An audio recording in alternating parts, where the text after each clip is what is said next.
회복 은혜를 덧입는 삶, 오늘 12번째 시간입니다.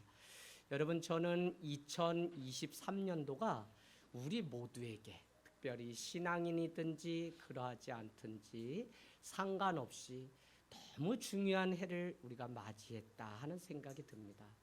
그동안 코로나 이전에 우리가 살아왔던 모든 삶들, 그 삶으로 다시 복귀하는 시간이 아니라 완전히 새로운 삶의 조정이 필요한 때를 우리가 살아가고 있습니다. 그래서 이 시간을 어떻게 보내느냐에 따라서 나 개인적으로는 향후 5년 후 삶이 어떻게 될지, 특별히 교회와 또 우리 인생의 전반적인 그림이 어떻게 그려질지 중요한 판가름을 다시 하는 때입니다. 그래서 어떻게 보면 코로나를 마치고 우리는 인생의 첫 발자국을 다시 떼는 시점 가운데 놓여 있기 때문에 이전 삶으로 돌아가는 것 말고 다시 어떻게 써가야 될지, 우리 인생 이야기, 예수 이야기를 어떻게 만들어 가야 되는지를 진지하게 고민해야 되는 때입니다. 허례허시 형식적인 믿음, 그냥 거칠의 그 믿음으로 우리가 살아왔던 것, 아무 의미 없는 것을 다 알게 되었습니다. 그래서 이제 늦었지만 다시 코로나를 마치면서 우리는 우리 삶의 재조정을 다시 하는 용기가 너무 필요합니다. 그래서 여러분, 회복되기를 갈망하고 이 시간도 주의 회복이 우리 가운데 있기를 소원하는 그 사람에게 새로운 삶의 회복이 있을 줄로 믿습니다. 옛 습관 다 벗어버리고 답습했던 그 삶이 아니라 진짜 내가 누구인지, 진짜 교회가 무엇인지, 진짜 그리스도인으로 사는 것이 무엇인지를 진지하게 물어야 되는 그 중요한 기로에 서 있는 것이 오늘 우리의 삶입니다. 여러분, 저도 인생 그냥 50 조금 넘었지만 살아보니 알겠어요. 어머니 아버지가 밤마다 신음하면서 끙끙 앓는 그것이 무엇인지 알겠습니다. 아침이면 잠을 충분히 주무시지 못해서 피곤하다고 하는 그 말씀이 무엇인지 알겠어요. 저는 잘 모르는데 옆에 있던 집사람이 아침에 왜 이렇게 어디 아파라고 이야기할 때가 있어요. 왜 그럴까요? 여기저기 팔에 석회가 껴서 그렇습니다. 화석 같은 그 석회가 심줄을 건들고 여기저기 만지면서 그 고통이 있는 것입니다. 움직이지 않고 기름칠하지 않으면 그 자리에 석회가 끼는 것이 바로 그런 원리입니다. 그래서 아픈 후에 이것을 다시 고치기 위해서 팔을 움직이고 하는 이 고통보다 차라리 건강할 때 내가 움직이고 차라리 거기에 기름칠하는 그 일이 덜 고통스럽다는 생각을 할 수 있습니다. 여러분, 저는 코로나를 마치고 우리가 한 공동체 안에서 한 말씀, 한 예배를 드리며 젊은 아이들까지도 이곳에 있어요.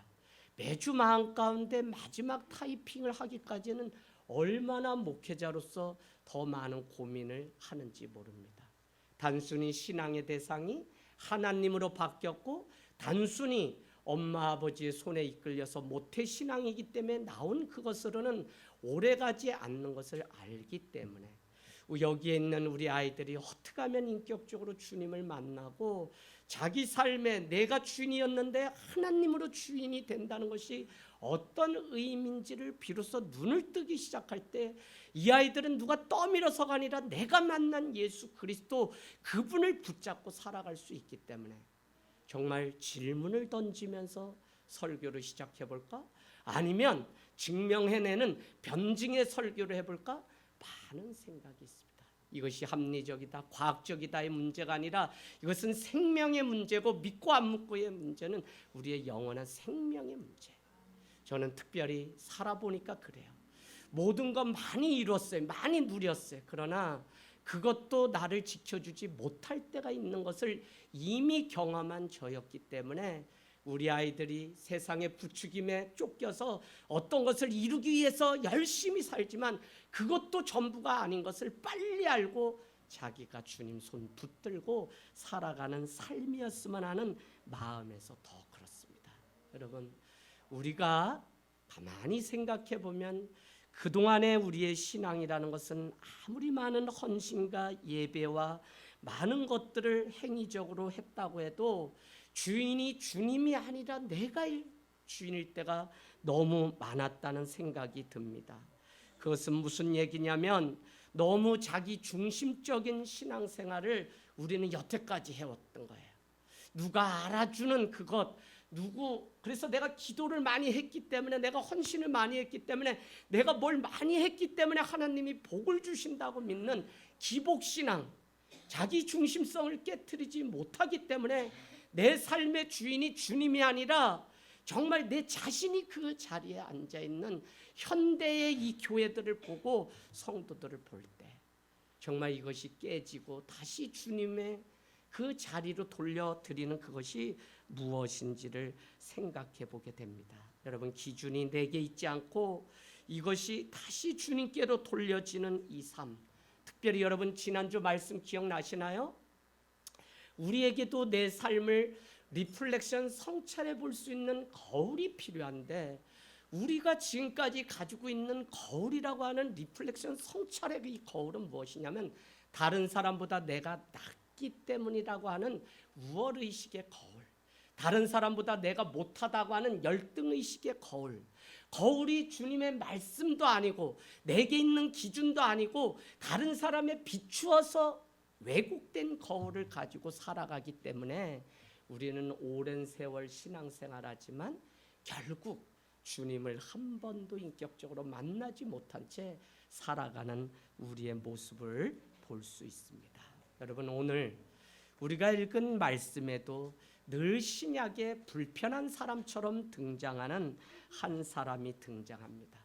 성경에 능통하고 성경을 열심히 가르치고 지켰던 바리새파 사람들과 율법학자들이 등장합니다. 바리새파는 말 그대로 분리주의자라고 하는 뜻이죠.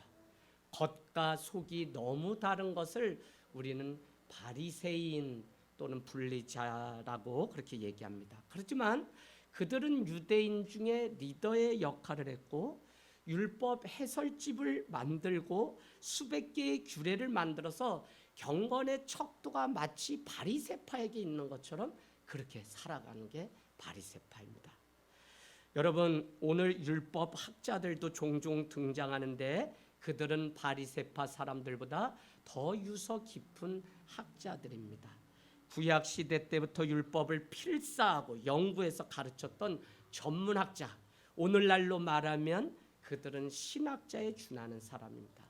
이 율법학자들은 원래 레위 지파이며 그들은 계속적으로 세습되어서 하나님의 그 성전 지키는 일들을 하던 자들이죠.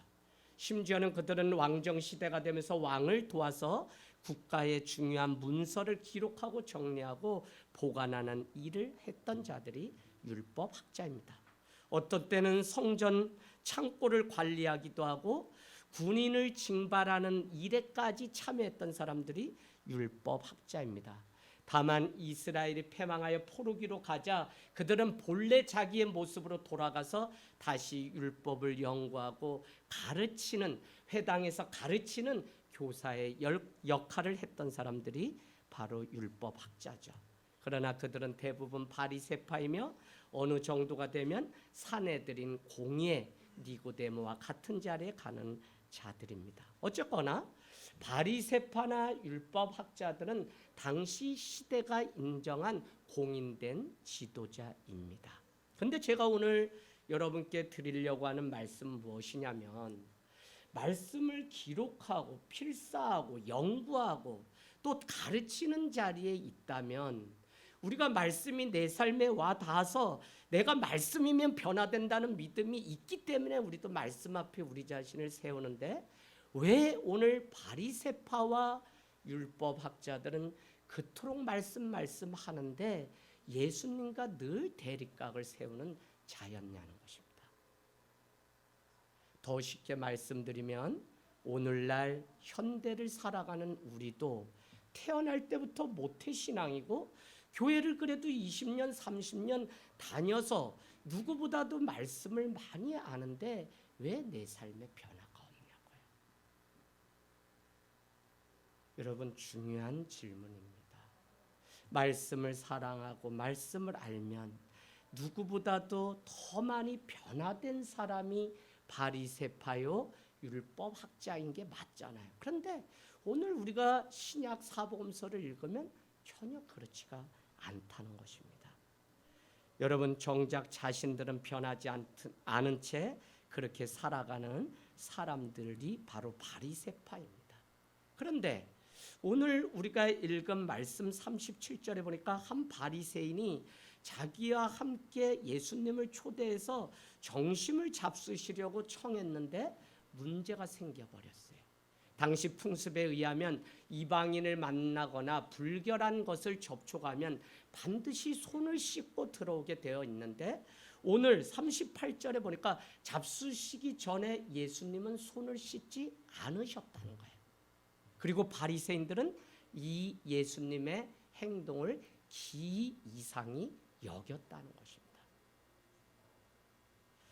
여러분 이상히 여기는 것을 간파하신 예수님은 39절에 가니까 아주 뼈를 때리는 말씀을 하는데 야 바리새인들아 너희는 지금 잔과 대접의 겉은 깨끗이 하지만 너희 속에 탐욕과 뭐요? 악독이 가득하다라고 말씀합니다. 겉은 깨끗하게 했는데 너희 속에는 그렇지 않다고 겉과 속이 다름을 오늘 말씀하고 있어요. 그런가 하면 40절에서 42절은 겉을 만드신 너희가 그렇게 귀하게 여기고 사람에게 보이고 인정받으려고 하는 겉을 만드신 이가 하나님이시라면 그분이 너희의 속도 만들었는데 너희는 하나님이 계시는 내면 가장 주님을 만나고 너희가 거룩한 하나님의 전인 것을 모르느냐. 작년에 우리가 계속 내면의 영성에 대해서 나눴던 그 말씀처럼 여기에 하나님이 계시고 여기가 하나님 만나는 지성소인데 정작 이 하나님이 계시는 지성소는 더럽고 너희는 겉은 깨끗하게 했으니 이게 뭐가 말이 맞지 않는다는 거예요. 40절 42절 겉을 만드신 네가 속도 만들지 아니하였느냐 그곳에 있는 그것으로 구제하라 그리하면 너희가 깨끗해질 것이고 너희는 박하와 운양과 온갖 채소의 11조는 바치면서 하나님께 정의와 공의의 그 11조는 드리지 않았다고 오늘 꾸짖는 거예요. 여러분 많은 사람들이 이 본문을 가지고 11조를 해야 된다 안 해야 된다의 본문으로 채택해서 설명합니다. 그런데 정확히 말씀드리면 오늘 박하, 운양, 채소는 성경에 이것을 10의 1조로 드리라고 기록되지 않았어요. 그럼에도 불구하고 바리새인들은 그 작은 것까지도 규례를 만들어서 오늘 10의 1조를 드리는 정성을 보였는데 정작 너희 속에는 악독과 탐심이 가득하니 너희가 사람에게 보이려고 이 규례를 지키고 이와 같은 행동은 너무 많은 신앙의 행위는 있는데 결국 너희 속은 그렇지 않으니 이게 뭐가 잘못된 것 아니냐고 오늘 말씀하고 있는 거예요. 본문은 정확하게 여러분 겉과 속이 다른 것에 대한 비유지 이것을 가지고 11조를 해야 된다 안 해야 된다 이 본문은 사실 아닙니다. 이런 본문이 많죠.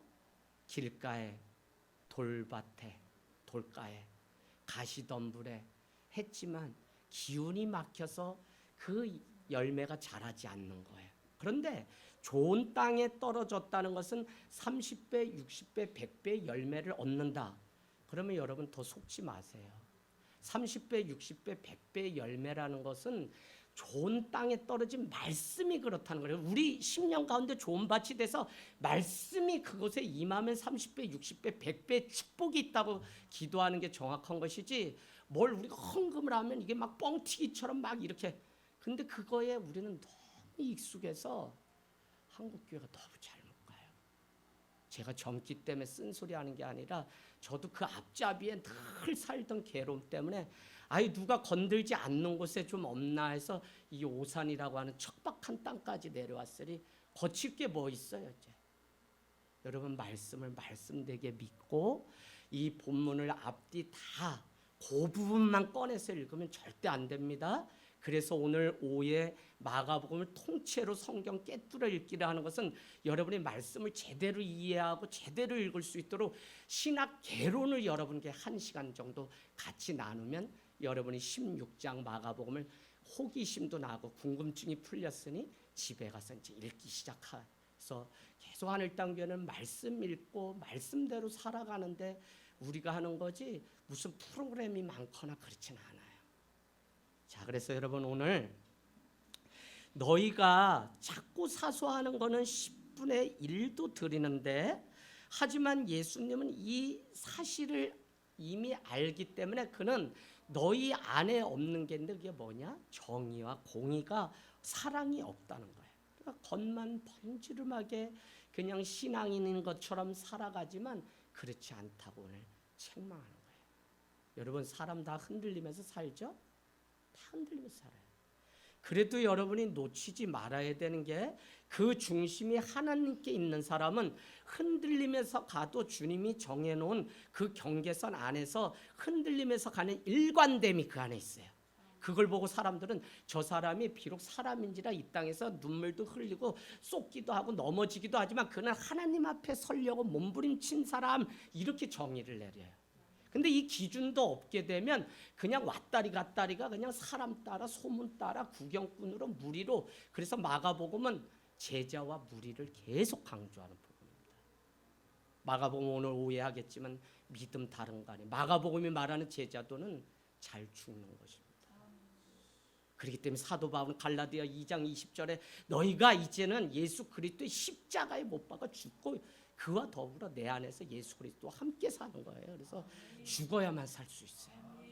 그러니 주님의 제자로 산다고 하는 이게 오늘날 교회가 정말 죽어야만 부활을 경험할 수 있다는 이것을 가볍게 생각하면 안 돼요. 부활을 경험했기 때문에 우리는 안식 후 첫날 예수님 앞에 안식을 지키는 게 아니라 주일을 지키는 기독교라고 하는 이 탄생이 있었고요. 그 부활은 다른 거 아니라 아무것도 없는 빈무덤이었어요. 그곳에 무슨 흔적을 남겨놓은 기독교의 유적이 아니에요, 여러분. 예수님이 부활하셨다는 건 아무것도 없음이 거대한 로마 군인 그 문을 지키는 그들에게 엄청난 부활의 사실을 증명하는 동시에 예수님은 실제 부활신앙은 아무것도 없고 자기는 죽고 그냥 예수가 사는 그것 외에는 없어. 근데 왜 교회는 너무 많은 거 가지려고 하고 너무 많은 거 기도했더니 들어주셨다라고 하면서 기복적인 아니요 이미 예수 그리스도를 아는 것이 복이지 그분이 믿고 살아가냐고 고난을 당하는 거지. 그러니까 베드로전서 3장 4장은 너희가 고난 중에 있느냐 그것을 기쁘게 여기고 즐겁게 여기라고 했지 그냥 예수 믿으면 다 만사형통은 아니라고요. 여러분 이해하시죠? 그래서 여러분 우리가 주님을 제대로 믿어야 돼요. 이제는 거짓된 거 가지고 선동하고 뭐하고 그러니 이단이 자꾸 생기고 거기 쏘가요. 다 잘못이에요. 왜 쏘가요? 여러분께 말씀드리지만 학기 초에 신천지가 설문지 조사한다고 우리 교회 애들도 막 접근했어요. 그래가지고 마지막까지 갔는데 얘가 그래도 깨어있네. 마지막 전화번호 달라는데 요건 줄 수 없습니다 하고 전화가 딱 왔어요. 그거 신천지 바꿔. 도망가죠 바꾸라 그러면. 우리 권사님 처음에 신앙생활 하실 때 막 신천지 막 제7의 안식교 와요. 그러면 딱 훈련이 돼가지고 마지막 의심이 가는 영의 사람이기 때문에 의심이 가요. 그러면 딱 목사님한테 전화하라고 했더니 저한테 잠깐만요. 요거 마지막 써줘도 되는지 목사님한테 전화할게요. 1시간을 그냥 권사님, 권찰님 때 다 구워 삶고 다 해놨는데 요거만 써주면 매일 문자 주고 사람 괴롭힐 수 있는데 그 마지막에 권찰님이 딱 느낌이 이상하니까 목사님 여기 저 전화 통화 좀 한번 해보세요. 그랬더니 막 들리는 소리가 뭐냐면 아니 그냥 써주면 되지 그걸 왜 목사님하고 연결하세요? 얼른 바꿔요 권찰님. 어디 제7일에서 나왔어요? 여호와 증인에서 나왔어요? 어디 뭐 예수 왕권이가 나왔나? 도망가요 여러분. 여러분 깨어 있어야 돼요.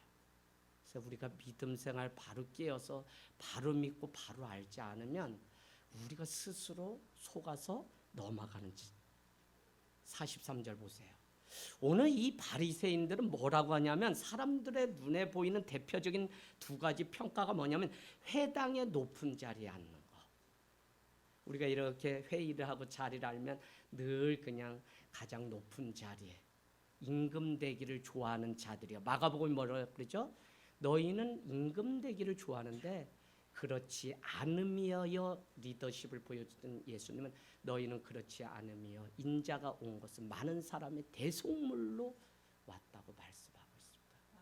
세상은 그래도 여러분 우리는 그렇지 않음이여의 리더십과 그 삶을 살아갈 때 우리가 신자지 그냥 똑같이 따라가면 우리가 무너지는 거예요. 할렐루야. 자, 그래서 오늘 외부 평가, 장터에 가서 인사받는 거 좋아하고 마태복음 5장 6장에 산상설교 끝난 다음에 너희는 금식 또 뭐죠?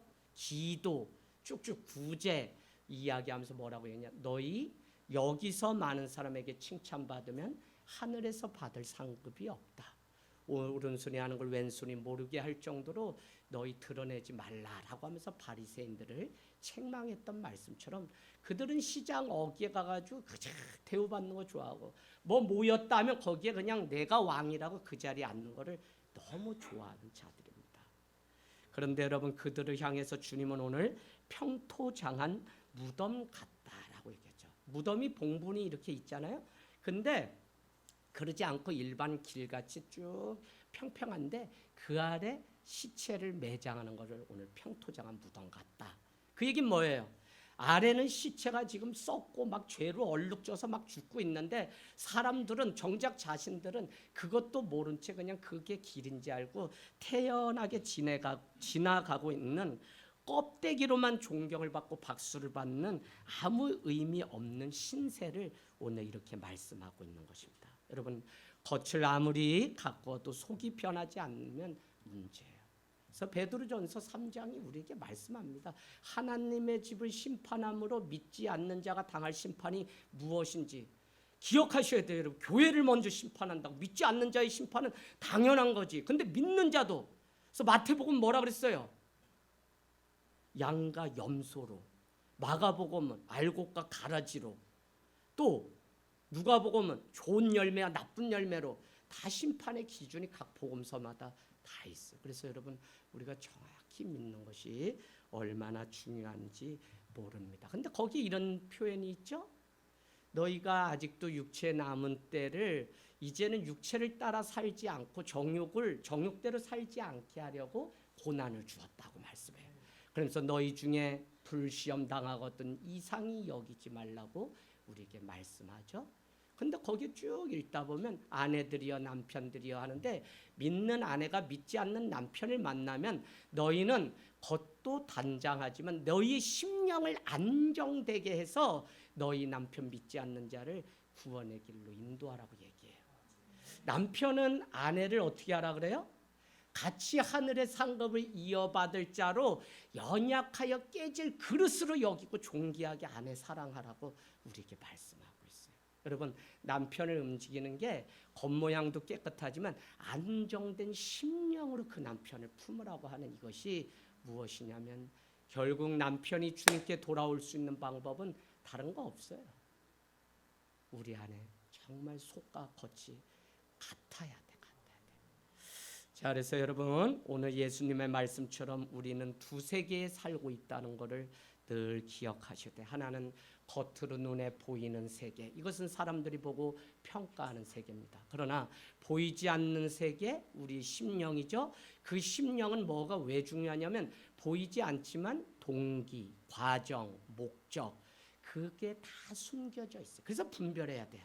그래서 저 사람이 나에게 이렇게 접근하는 게 그 동기가 뭐구나 목적이 뭐구나를 알지 못하면 신천지인지 이단인지 모르고 다 잘해주니까 그냥 외롭죠. 서울에서 여기 학교 왔으니까 외롭죠. 이렇게 접근했다는 거야. 친구 없죠.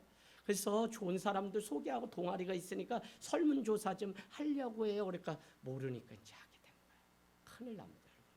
길 가다 무슨 상담교실 무슨 교실 다 그 집 부릉이에요. 여러분 그냥 주의 말씀이 기준 되기를 원합니다. 보이지 않는 세계 안에 갖는 동기, 추구하는 바가 그 안에 다 있고요. 그게 진심이고 본심인데 바리새 사람들은 속에는 악독과 탐심이 가득한데 사람에게 인정받고 칭찬받으려고 하는 그 마음이 가득한데 겉만 깨끗이 했다고 오늘 예수님은 폭로하신 거예요. 기준이 하나님이 아니라 사람이 되게 되면 우리는 자꾸 사람 따라다니는 그럴싸한 삶. 여러분 한 주 예배를 온다는 것은 오늘 이 자리에 와서 앉아있는 게 예배가 아니라 나가서의 6일의 삶이 예배되고 그 예배의 열매를 가지고 주님 앞에 와서 보고하는 시간이 초대교회. 그래서 신앙 고백과 간증이 있었다는 거예요. 내가 어떻게 예수 믿고 이 핍박 속에서 살아냈는지. 위로받으려고만 교회 오는 게 아니라고요. 그래서 일주일이 그럼 축도는 무슨 의미죠? 축도는 이제 세상으로 나가는 성도들 파송식하는 거예요. 저들이 주님의 제자 되어 교회 문을 나갑니다. 그곳에서도 하나님의 사람으로 어렵든지 힘들든지 승리할 수 있도록 도와주세요라고 하는 것이 바로 축도입니다. 여러분 사람도 속이고 자신도 속이는 그럴싸한 그것 이제는 코로나 이후에 바로잡아야 됩니다. 삶의 재조정이 없이는 회복이 있을 수가 없습니다. 다 속였다고 해도 하나님은 속일 수가 없잖아요. 하나님 앞에 코람데우 신앙을 가지고 살아가는 우리를 향해서 주님은 빛이라고 말씀했어요. 그러면 빛이 우리에게 발해야 되는데 우리는 빛을 발할 수 있는 존재가 못 돼요. 이 원리를 잘 아셔야 돼요. 우리에게 빛이 있는 게 아니라 비춰주시는 예수 그리스도로 인해서 빛된 삶. 그러면 당신 빛된 자녀입니까? 이러면 내 삶이 형편없으니까 아닙니다. 우리 주저앉아요. 아니요. 주님이 빛이라 그랬으면 빛이에요. 다만 중요한 전제가 있어요. 예수 그리스도가 빛이기 때문에 그 빛이 우리에게 임하면 내 삶이 부족하고 연약해도 그만큼 빛이 우리 가운데 있는 거예요. 그런데 우리는 아무것도 하지도 않는데 내가 자꾸 겉만 빛을 내려고 하니까 빛이 나지 않아요. 교회가 아무리 광고 현란하게 막 십자가 세우고 뭐 멋있게 해도 빛이 안 나요. 이게 문제예요. 근데 그 빛은 주님께 있어요. 그 빛이 온전히 말씀을 통해 날마다 일루스트레이션 그 빛이 내 삶을 조명하기 시작하면 조명이라 그러죠. 말씀이 조명하는 거예요. 저를 그 비추면 그 말씀 때문에 우리가 빛이 나요. 그래서 말씀 한 절이라도 붙들고 살아가려고 합니다. 저는 우리 집사님 뭐 여기 오늘 와서 대표기도 하실 그게 돼요. 사실 어머니가 다 화상 있고 안 돼. 저도 어머니 아버지 다 병원에 쓰러져서 원주도 나들고 지난주도 얼마나 정신없이 살았는지 몰라요. 근데 마음에 근심이 있지만 사실은 마음에 주님 주신 평안이 더 크기 때문에 오늘 이 자리에 서서 갈 수 있는 거예요. 여러분 우리의 속사람이 날마다 주님의 빛으로 비추어서 승리하기를 원합니다. 탐욕과 악독 말고 하나님의 정의와 사랑으로 우리가 살아가야 됩니다. 이것이 분리된 것 같지만 둘 다 하나님께 속한 속성이기 때문에 정의가 있으면 사랑이 있고 사랑하는 자가 정의도 지킬 수 있는 것입니다. 탐욕에 여러분 한번 써놔볼까요? 탐욕의 원어의 뜻이 잡아챈다는 의미더라고요. 깜짝 놀랐어요. 탐욕이 잡아챈다 무슨 의미냐면 내 것이 아닌 것을 가지려고 빼앗으려고 하는 게 바로 탐욕이더라고요. 옆에 사람이 뭐 가지고 있어요. 신제품 가지고 있어요. 그러면 저게 부러우니까 이게 심하면 도둑질도 되는 거잖아요. 이게 탐심이에요. 빼앗으려고 하는 마음. 남의 것은 물론이고 당장 가질 수 없는 것을 지금 가지려고 하는 게 탐욕인데 여러분 우리가 현대를 살아가는 도시가 제가 늘 말씀드리지만 안전과 보호의 욕구 때문에 모여든 곳이 도시, 팀 켈러의 말입니다. 도시를 형성했어요. 그러니까 자신들을 지켜줄 수 있는 반드시 우상이 있다는 거예요. 그 우상 때문에 탐심이 생기는 겁니다. 돈에 대한 거, 경제에 대한 거, 뭐에 대한 거. 그런데 더 중요한 것은 우리가 이거를 구별해내지 못하면 우리는 왜 무너지냐면 그게 되게 합리적으로 우리가 쟁취할 수 있고 가질 수 있다고 세상은 자꾸 우리에게 유혹해요. 카드야 빚이지 왜 아니에요. 근데 이거 하면 우리 회사는 3개월, 우리 회사는 6개월, 우리 회사는 9개월 다 뭐예요? 빚은 있는데 빚이 없는 것처럼 우리를 자꾸 호도하면서, 근데 우리는 이게 마치 맞는 것처럼 생활의 편리 이래서 계속 끌려가면서 사는 거지. 여러분 잘 아셔야 돼요. 이게 해결이 안 되니까 카드를 만들고 또 돌려막고 뭐하고 뭐 이렇게 계속 하는 게 현대인의 삶 아니겠어요? 제가요 얼마나 웃기는 사람이냐면, 돈이 생기면 부모님한테 배운 경제적 개념이 시골 사람이라 세뱃돈이 생기면 장롱 있죠. 장롱 밑에다 무조건 집어넣어요. 왜? 가지고 있으면 쓰니까. 그래서 있는 거 아껴야 된다. 이래서 벌 줄은 알아도 쓸 줄을 모르는 사람인데, 오산에 와서 13년 전에 가정에서 개척해서 쭉 하는데 날마다 5년 동안 축구하는데, 얘네들 음료수 하나씩 매일 사주지, 물도 2병은 사서 가지고 종이컵 하루에 1,500원인가 늘 들어요. 여러분 이거 3년 가까이 하니까 2,700 빚이 생기더라니까요. 근데 더 놀라운 거는 우리 집사람이 카드하면, 카드도 없었어요 저는. 그런데 집사람이 결혼 때 그래도 어머니가 혹시 모르니 이거는 가지고 꼭 가거라 해서 치아를 다 이렇게 손봐주고 돈 많이 드는, 그 다음에 삼성 카드를 줬는데, 그거를 그래도 저보고 뭐 교회 리모델링하고 막 이렇게 하니까 가지라는데, 저는 그날부터 이렇게 그면은 다 해결돼.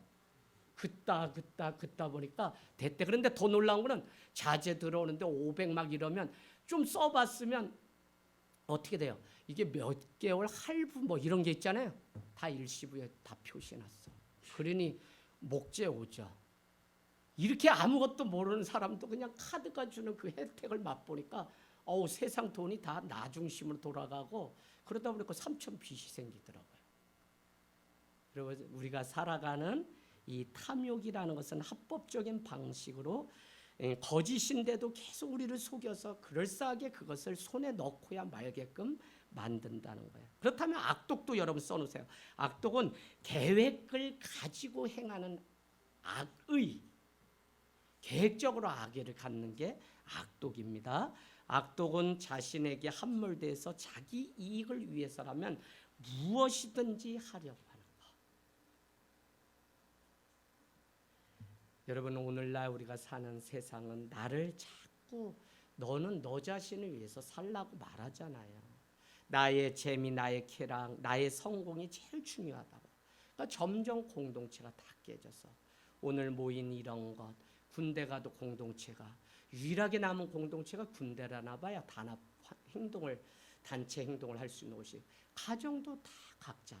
자, 그래서 계몽주의의 영향을 받고 나라고 하는 자아 실현에 대해서 얼마나 철학은 뒷받침하면서 우리를 그냥 자자자 늘 그래서 왔는데, 나라는 존재의 중요성이 어디까지 갔냐면 나만 중요해로 바뀌어버렸어요. 그래서 여러분 자기 중심성을 깨지 않으면 하는 모든 것이 다, 가만히 눈 감아 보세요. 내가 말하는 것조차도 어딘가 버틸 뭐 여유가 있고 뭐가 있으니까 난 믿음으로 해 하지만 뒤에 뭐 감춰놓은 게 뭐가 있는 거죠 다. 제가 정말 그렇게 하니까 사람들이 그냥 저희 아버지 엄마가 그 그룹 회장인 줄 알아요. 왜? 조그만데 아무것도 아닌데 서울에 왔어도 사람이 뭐 기죽지 않고 당당하게 하고 뭐 이거 줄까요? 그러면 나 그거 소용없어요. 이러고 그냥 오산에 그냥 전철 급행 타고서 내려오니까 사람들이 저 사람 뭐 뒤에 뭐 숨겨놨다 하고 교계에 소문이 쫙 나서, 제가 조금 꾸미면 이래봬도 그룹 회장 아들인 줄 알고 사람들이 소문이 쫙. 그래서 막 전화가 막 와서 도와주세요. 그래서 도와줄 거 없는데 나도 겨우 지금 밥 먹고 사는 건데 그랬더니, 아니잖아요 목사님, 소문이 났는데 아버지가 무슨 농원에 막 큰 그룹 회장이라고 막 소문이 나서 그거 한 평에 500원인데 그랬더니 그냥 사람들이 가난하다는데 몇 사람이 또 하니까 그 사람 가난하대. 그래서 못 먹어서 키가 안 큰가 봐. 얼굴이 도해지 생활 오랫동안 해도 그래서 얼굴이 까마다나 봐. 여러분 겉만 보고 하면 얼마든지 우리가 속고 속일 수 있는데 그렇지가 않아요. 그래서 정말 우리가 세상 가운데 살아가면서 우리가 늘 깨어 있어야 돼요. 우리가 사는 세상은 우리에게 탐욕과 악독을 강조하는데 속으면 안 됩니다. 여러분이 신자라면 약한 자의 눈물을 무시하지 않고 억울한 자의 누명의 외침에 귀를 기울이셨던 주님의 정의와 사랑의 마음을 가지고 목회가 다 교회 안에 이렇게 하는 게 다 목회 아니에요, 여러분. 살아가는 삶의 자리에서 성도도 목회하는 거예요. 왜? 영혼을 만나고 영혼을 어떤 자세로 대하는가가 다 목회잖아요.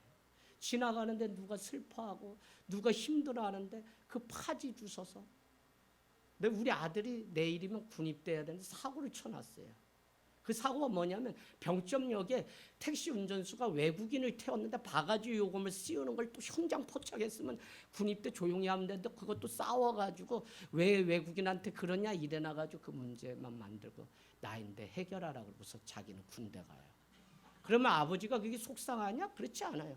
이놈이 그래도 이제는 뭐가 정이고 뭐가 바른 걸 아는구나. 그래 뒷감당은 아빠가 할게. 근데 앞으로 네가 해라. 아빠는 지갑 열어봐야 다 그 안에 영수증밖에 없고 다 이렇게 가난한데 뭘 사고를 쳐놔가지고 이렇게 그냥. 그래서 군입대하면 1,000만 원 몬다는데 그거 아빠 통장으로 매달 좀 넣어라 그랬더니 아빠도 참.